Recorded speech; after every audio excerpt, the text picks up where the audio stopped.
Баршаңызға сәлем. Бүгін сіздермен кекс дайындап үйренетін боламыз.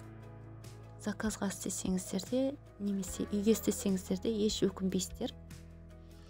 Өте жұмсақ, тәтті, ауызда ериді. Тура осы рецепті жасап көріңіздер, барлығыңызда міндетті түрде болады. Келесі видеода жоғалтып алмау үшін менің каналыма тіркеліп, лайк басуды ұмытпаңыздар. Кекс жасау үшін бізге керек болады сармай соғамыз. Сармаймен қантты айналдырып аламыз. Жұмыртқа жағамыз. 100 грамм мед саламыз.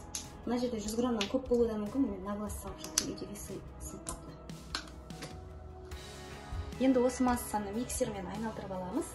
Венчикпен айналдырамыз миксерді. Барлығы еріп, бір елкі болғанша айналдырамыз. Сосын разрыхлитель мен ванилин ұн қосып саламыз.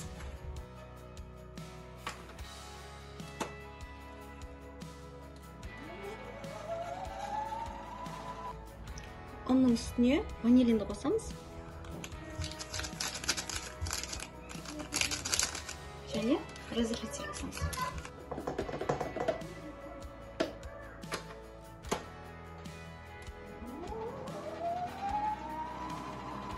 Біздің тестомыздың осындай болу керек, сұйықтығы. Енді бізге керек, мынандай кондитерский мешок керек. Осындай кондитерский мешок. Мынандай не обязательно, мен просто кішілеу болсын деп салып алдым. Осы кондитерский мешокқа салып, неге құямыз формочкаға. Менде мынандай формочкалар бар. Бұлардың цветтеріне қарамаңыздар, древнегреческий, менімен жасты. Конечно, шутка, бір-екі жыл болған, бірақ күйіп кеткен. Бұл кетпейді екен. Енді мынандай неге салып аламыз, мына тесталарымызды. Сосын, пока бұл тесталарды салып дайындап жүрген кезде духовканы 180 градусқа қыздырып аламыз. Менде духовка қызып тұр 180 градусқа. Осылай жарты формочкаға салып шығамыз. Көп салмаймыз, себебі ісіп кетеді. Қопсытқыш бар ғой, разрыхлитель. Осылай салып шығамыз.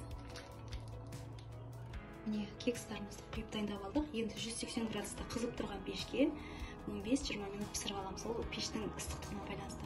Сол үшін қарап тұрыңыздар, Міне біздің кекстарымыз дайын болды.